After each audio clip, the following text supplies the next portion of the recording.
Call মিস্ত্রিকে ডেকেছি একটা উপরে বেসিন বানানোর জন্য। আর ও হাসছে কেন বলো তো? বলছে তুমি ভিডিও করে লাইক পাবা আর টাকা হবে তোমার, আমাদের কিন্তু দেবা।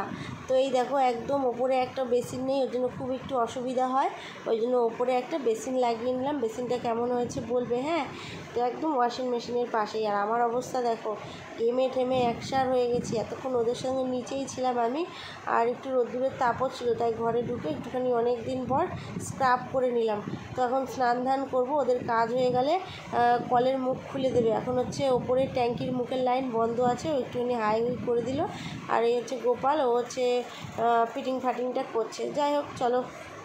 আচ্ছা না, আইসক্রিমটা ভালো হয়েছে, দেখি কেমন খাচ্ছিস। ভালো, খুব ভালো হয়েছে। এই দেখো আমার টোটাল আইসক্রিম বানিয়েছিলাম, ওদিকে তো 6টা আর এদিকেও 6টাই হয়েছিল। তো আমরা 3জনে 3টে কাপে খেয়েছি, আর মাকে একটা, দিদির মেয়েকে একটা দিয়েছি। সেগুলোই দিদির মেয়েকে দেখালাম যে এই দেখ চায়ের কাপে করে আমি আইসক্রিম রেখেছিলাম। তো সুন্দর জমে ক্ষীর হয়ে গেছিলো, আর আইসক্রিমটা সত্যি খুব ভালো হয়েছিল। আর এদিকে দই বানিয়েছিলাম, এই দইটা মাকে দেবো, সেই জন্য আবার একটুখানি দেখালাম। তো আমি আবার আইসক্রিম বানিয়েছি, এটা হচ্ছে তোমার দুধ দিয়ে আর সব রকমের বাদাম দিয়ে করেছি, ড্রাই ফ্রুট আর কি। তো আইসক্রিম দুধ বানানো আর বান্দে বানানো, আমি যা বলবো সব বলতে হবে। তো এখন ভাত খেলো, ভাত খেয়ে এখন আমরা আইসক্রিম খাচ্ছি, সেই টেস্টি।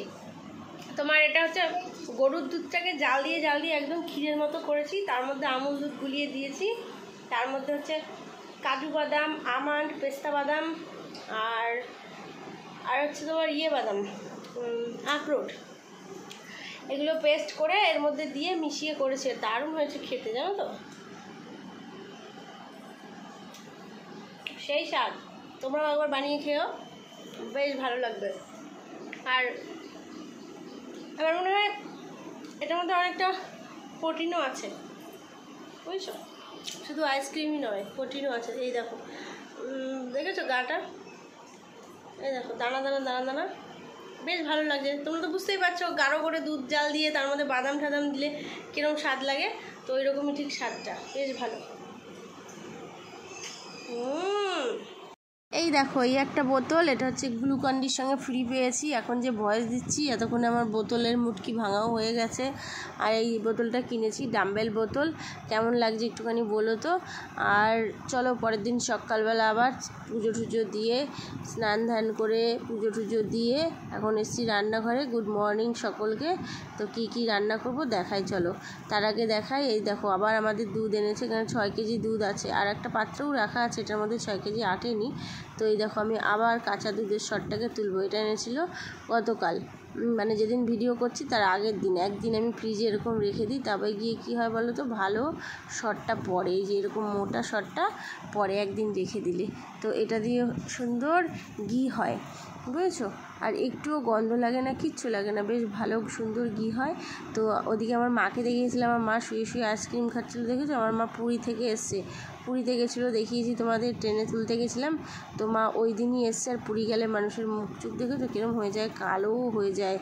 তো মায়ের শরীর আর এনার্জি ছিল না, তাই মা শুয়ে আইসক্রিমটা খাচ্ছিল। তো যাই হোক, তোমাদের কেমন লাগছে ভিডিওটা একটু কমেন্ট করে জানিও। আর এরকম দুধের শট তুলে তোমরাও বাড়িতে ঘি বানিও, দেখবে ভালো ঘি হয়। আর এটা হচ্ছে কিন্তু খাঁটি দুধ, একদম একটু ভেজাল নেই, ওই জন্যই মোটা সর পড়েছে। এর আগের দিনও বলেছি, আজকেও বলে দিলাম। আর বাটি পুরো টুপু হয়ে গেছে, আমার আর রাখার জায়গা নেই, তার জন্য কী করবো বলো তো। তাই জন্য আমি এখন একটা পাত্রে এই সরটা জালে বসাবো, আর একটা পাত্রে দুধ জালে বসাবো দই পাতার জন্য। তো আজকে কিন্তু আমি দই পাতবো। তো এই দেখো ফাইনালি দুধটাকে ছেঁকে ঠেকে এই যে আমি বসিয়ে দিয়েছি, এদিকে সরটা জাল দিচ্ছি, এটা দিয়ে ঘি তৈরি হয়ে যাবে। আর এইদিকে দুধ জালে বসিয়েছি। তো যাই হোক চলো, দুধ জাল ঢাল হয়ে নিক, তারপরে তোমাদের আবার দেখাবো। বলতেই এই দেখো আমার জাল হয়ে গেছে দুধ। দুধ আর কতটা ঘি হলো বলো তো। এই যে ঘিটা হচ্ছে সবে সবে, এখনও এটাকে শুকিয়ে লাল লাল করব তারপরে। আর দুধটাকে ঠান্ডা ঠান্ডা করে এই দেখো আমি দই পাতার জন্য রেডি করে দিয়েছি। এই যে এই পাত্রের মধ্যে ভরেছি। আর এগুলো কি বলো তো, সর দুধটাই না আজকে অনেকটা সর পড়েছিল, কারণ আজকে অত মন দিয়ে জাল দিইনি, নাড়াও দিইনি, ওই জন্য সর জমেছিল। তো যাই হোক, সর পড়ে গেছে, ওই সরটাকে খেয়ে নেব পরে। আর একটু আজকে মিষ্টি দিয়ে করেছি, একটু মিষ্টি মিষ্টি দইটা হবে, কারণ চিনি দিয়েছি। আর এইদিকে ফ্রিজে ওই দেখো দুধ দেখতে পাচ্ছ, ওই দুধটা আছে, ওইটা মেয়ের জন্য রেখেছি। আর এইদিকে দই দেখো, এটা হচ্ছে টক দই, আগের দিনের বানানো টক দইটা। এই দেখো এখনও একটা পাত্র আছে, তো এটা এখনও খাইনি, ভয়েস দিচ্ছি যে এখনও ভাঙিও নি খাইও নি, এরকমই রেখে দিয়েছি এটাকে। আর কি কি রান্না করছি চলো তোমাদের এক ঝলক দেখাই। এদিকে এনেছিল ট্যাংরা মাছ, আগের দিনই ধুয়ে ফ্রিয়ে রেখে দিয়েছিলাম, আজকে ভেজে ভেজে রান্না করছি। আর অনেকটা তেল হয়ে গেছে বলো, হ্যাঁ অনেকটা তেল ঠেল দিয়েই আজকে ট্যাংরা মাছের ঝোল করবো। আর ট্যাংরা মাছের ঝোলটা কিন্তু দারুণ হয়েছিল, খুব সুন্দর ট্যাংরা মাছগুলো দেখো। এই দেখো এবার আমি এর মধ্যেই ঢেলে দেবো, তেল বেশি আছে তো ওই জন্য ঢেলে দিলাম, দিয়ে একবার নাড়া দিয়ে তারপর জল দিয়ে দিচ্ছি। এরকম আমি কোনোদিনও করি না, আজকেই প্রথম করলাম। যাই হোক, এই যে জল টল ঢেলে দিলাম, এবার হচ্ছে ট্যাংরা মাছের ঝোলটাও হয়ে যাবে। আর দুপুরবেলা খেতে বসবো। আর আজকে সকালে খাইও নি, খিদেও পেয়ে গেছে, তো তাড়াতাড়ি আজকে খেতে বসে পড়বো আমি আর আমার মেয়ে। আর এই দেখো মাছের ঝোলটা রেডি একদম, তো টেবিলে চলেও এসেছি খেতে। এই 2 পিস মাছ বাছলাম, আমার মেয়ের জন্য নিলাম পাতে। এই যে ওকে এখন বেছে বেছে দেবো, ও কিন্তু আমার পাশে বসেছে খেতে, এখান দিয়ে বেছে ওকে দেবো। ও 3 পিস খেয়েছে, আমি 3 পিস খেয়েছি। আর এই ডিমটা আমার সকালকার ডিম খেয়েছিলাম 2টো মতো মনে হয়, গরমে না সেরকম ডিমও খেতে পারছি না। এই দেখো যত যা বাসন ছিল সব মেজে ঘেসে উবু করেছি। আর এইদিকে এই প্লাস্টিকের কৌটোগুলোকে আগের দিন পরিষ্কার পরিচ্ছন্ন করেছি, সবগুলো কৌটোকে মেজেছি, ওপরেরগুলোও নিচেরগুলোও। তো এই কৌটোগুলো ভাবছি ওপরের ঘরে নিয়ে চলে যাব। আর এই দেখো দুনিয়ার বাসন, সেটাই দেখাচ্ছি, 2টো কড়াই, আরও কত কিছু সব মাজতে মাজতে অনেকক্ষণ লাগিয়েছে, মাজার আর ভিডিও করিনি। আর এই তাকটা পুরোটাই নামিয়ে পরিষ্কার করেছিলাম, জলের ড্রাম, বাসনের ঝাঁকা। তো চলো আজকের মতন টাটা, বাই বাই।